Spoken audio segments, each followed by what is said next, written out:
Israel और Hamas के बीच जंग में अब पूरा मिडिल ईस्ट बारूद के ढेर पर बैठा हुआ है। एक नई जंग कभी भी शुरू हो सकती है, जो कि वर्ल्ड वॉर जितनी भयानक हो सकती है। 9 महीने से जारी इस युद्ध में हर दिन कुछ नया और भयानक देखने को मिलता है। इजरायली सेना की भीषण कार्रवाई ने हमास को दहलाकर रख दिया है, लेकिन अब इजराइल को जवाब देने के लिए तुर्की ने तैयारी कर ली है।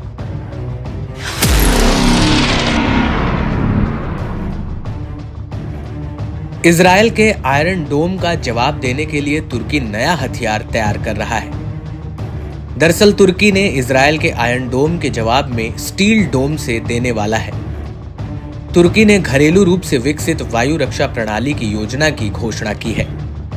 तुर्की ने अपने इस नए हथियार को स्टील डोम का नाम दिया है। इस्तांबुल स्थित समाचार पत्र डेली सबा ने इस बात का खुलासा किया है।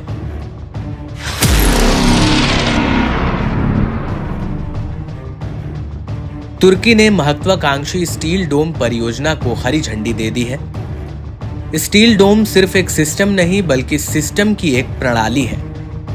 यह सेंसर, कम्युनिकेशन मॉड्यूल, कमांड और कंट्रोल स्टेशन, एआई संचालित उपकरणों को मिलाकर हवाई खतरों के लिए एक ढाल बनाता है।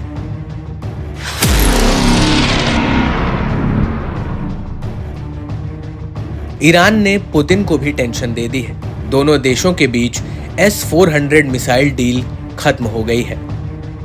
$2.5 बिलियन की रूसी S-400 मिसाइल प्रणाली अंतरराष्ट्रीय तनाव का कारण है। यह निर्णय तुर्की द्वारा अपने नेटो सहयोगियों और रूस के बीच जटिल राजनीतिक रिश्तों को उजागर करता है।